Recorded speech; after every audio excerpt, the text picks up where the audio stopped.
Heightened security alert ngayon ng Kamara de Representantes matapos munang makatanggap ng bomb threat ang ilang kongresista. Ayon kay House Secretary General Reginald Velasco, epektibo ang heightened security alert noon pang Biyernes. Connected po sa charter chain?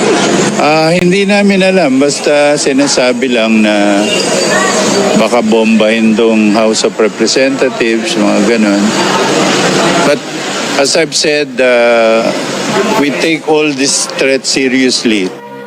Kinausap na umano niya ang House Sergeant at Arms hinggil sa mas pinahigpit na seguridad at maglalabas din siya ng formal na memorandum ukol dito para maabisuhan ang mga kongresista at mga empleyado.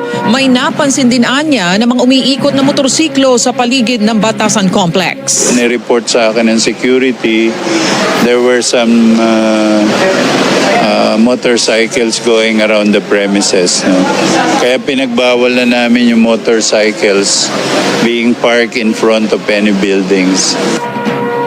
Yan ang tinig ni House Secretary General Reginald Velasco.